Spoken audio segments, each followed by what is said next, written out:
পিতামাতার প্রতি সন্তানদের ভালোবাসা কমে গেছে কোন জায়গায় সেটা বলছি।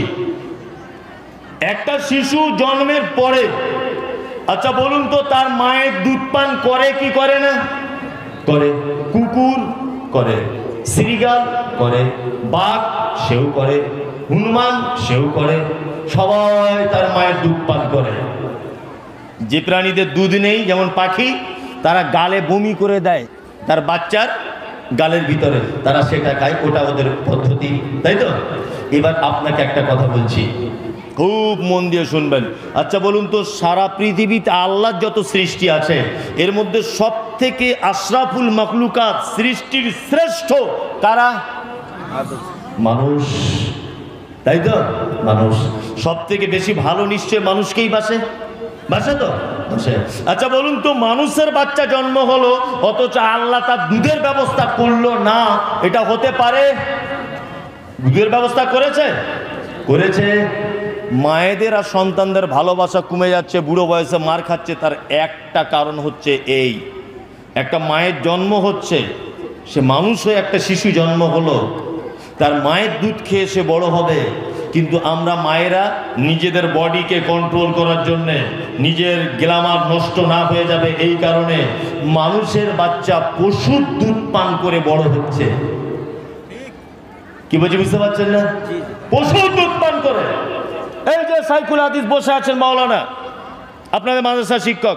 আচ্ছা সাহেব, আপনি যখন জন্মগ্রহণ করেন, জীবনে কৌটোর দুধ আপনার মা আপনাকে খাইয়েছিল? তাহলে উনি কি মারা গিয়েছিলেন? হ্যাঁ। আর এখনকার মায়েরা কি বলছে? হ্যাঁ, আমার দুধ হয় না, আমার দুধ হয় না। দুধ হয় না নয় রে খেপি, তুমি দুধ ইচ্ছা করে দাও না,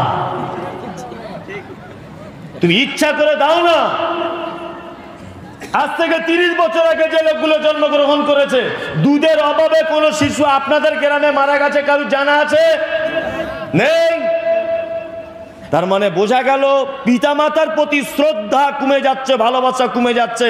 তার অনেক কারণের একটা কারণ হলো এই যে আমরা মানুষের বাচ্চা দিয়ে পশুর দুধ পান করিয়ে তাকে মানুষ করছি, ওই জন্য তার চরিত্রটাও অনেকটা পশুর মতো হয়ে যাচ্ছে। প্রত্যেক মায়েদের কাছে অনুরোধ, আপনার দুধ হবে না কেন? আল্লাহ নিজে দুধের ব্যবস্থা করে দিয়েছে। আপনি যখন 6 মাস মায়ের পেটে ছিলেন, নিজে ব্যবস্থা করে দিয়েছে। হ্যাঁ, হয়তো আপনার পদ্ধতি খারাপ হচ্ছে, শাকসবজি কম খাচ্ছেন, ওই জন্য দুধ হচ্ছে না। বুঝতে পারছেন না?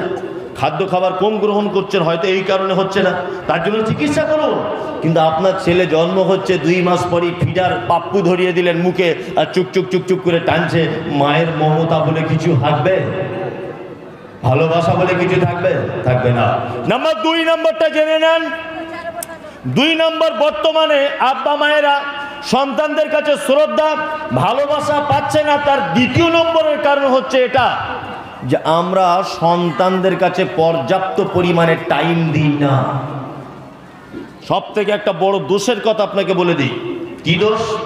আচ্ছা বলুন তো, ক্লাস 1-এ ভর্তি হতে গেলে কত বছর মিনিমাম বয়স লাগে? 5 বছর, তাই তো? 5 বছর।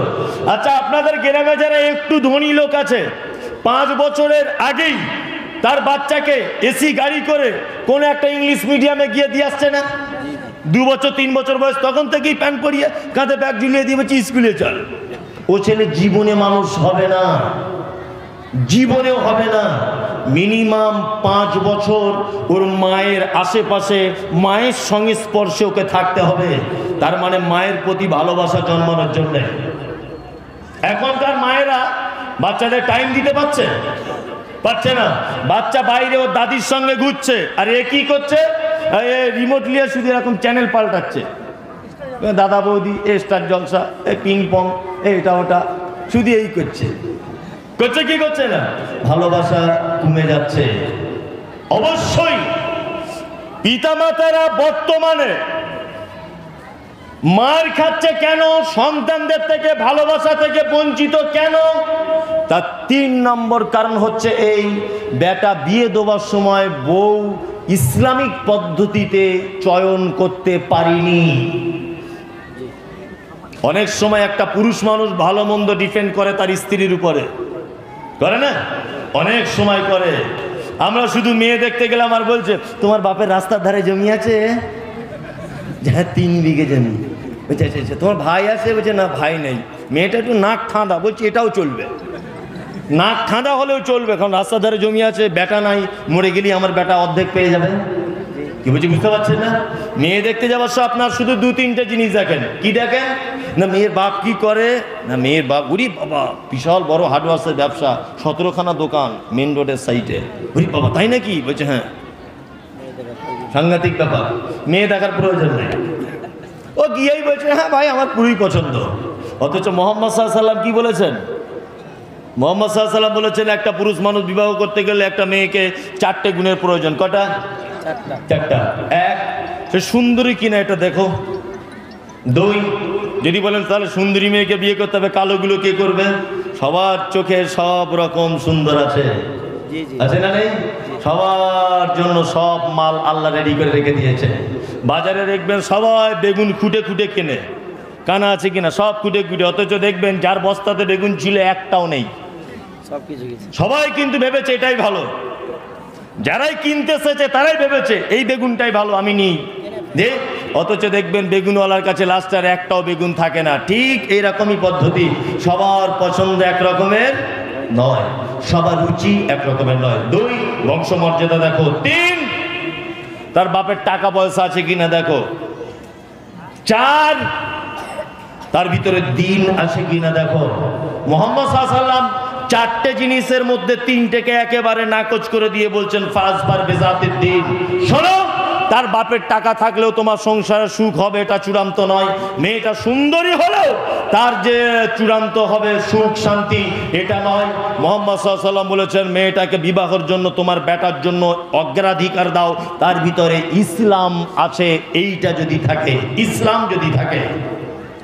বলুন, আমরা যে সমস্ত বৌমাগুলোকে বাড়িতে এনেছি, একটা বাপ বুকে হাত দিয়ে বলুন যে আমার বৌমাটা দেখতে খারাপ, গরিব মানুষ, শুধু মেয়েটা আল্লাহওয়ালি মেয়ে বলে আমার বেটার বউ করেছি। একটা লোক বলুন তো, হাত তুলুন, একজন বলুন।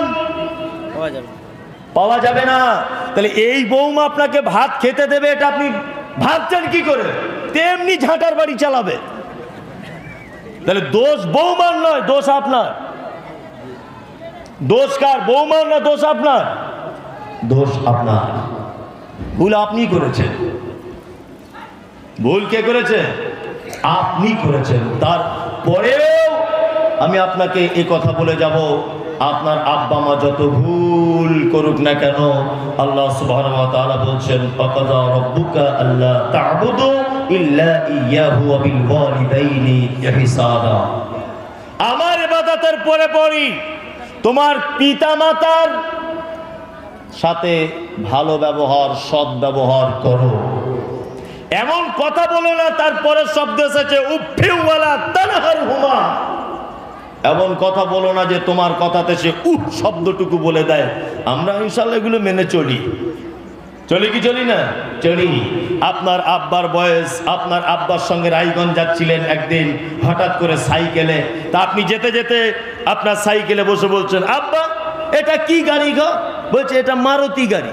ওইটা কি গাড়ি? না এটার নাম টাটা সুমো। এই লোকটাকে, এর নাম মমতাজুল ইসলাম। এটাকে না এটা জামরুল। এটা কি? বলছে এটা হিমসাগরাম। আব্বু এটাকে? এটা তোমার খালাতো ভাই হয়। মালদা বা রায়গঞ্জ যেতে আর আসতে আপনার আব্বাকে আপনি সেদিন প্রশ্ন করেছিলেন মিনিমাম 200 সাইকেলে বসে বসে 200টা প্রশ্ন করেছিলেন। আপনার বয়স তখন 3। আপনার আব্বা আপনার প্রতিটা প্রশ্নের উত্তর দিয়েছে, আর বাড়ি এসে আপনার মাকে অর্থাৎ নিজের স্ত্রীকে বলছে কই গো শাকিলা, শাকিলা শোনো শোনো শোনো শোনো শোনো শোনো, আমাদের পল্টু কথা বলতে শিখেছে, দেখো আবার বলতে পারছে আম, দেখো বলতে পারছে কাঁঠাল, ওই দেখো আবার ও মামাতো ভাই বলছি তাও ও বলতে পারছে মামাতো ভাই। সেদিন আদর করেছিল, ভালোবাসেছিল, তুমি কথা বলেছিলে তাই। ওই বাপটারই বয়স হয়েছে আজকে 75 বছর, চোখে একটু কম দেখে, কানে একটু কম শোনে। ভাত খেতে বসেছে, কানেও কম শোনে, চোখে কম দেখে, সামনের দিক দিয়ে একটা মুরগির বাচ্চা বারবার যাতায়াত করছে। আপনার আব্বা আপনাকে বলছে কই রে পল্টু, এ সামনেটা বারবার যাচ্ছে, কি রে কি রে? তখন পল্টু বলছে আব্বা মুরগির বাচ্চা গো, মুরগির বাচ্চা। তা কানে কম শোনে, তা আবার বলছে কই রে বললি না, কি রে, সামনে দিয়ে বারবার পো পো করে যাচ্ছে, বলছে মুরগির বাচ্চা গো। তৃতীয়বার যখন আবার বলছে আরে পল্টু কি রে কি রে, তখন পল্টু বিরক্ত হয়ে বলছে শালা বুড়োটা মরে না কেন? হ্যাঁ, এত লোকের মরণ হয়, এর মরণ হয় না? আচ্ছা বলুন তো, এই যে কথাগুলো বলছি বাস্তব না অবাস্তব? একদম বাস্তব।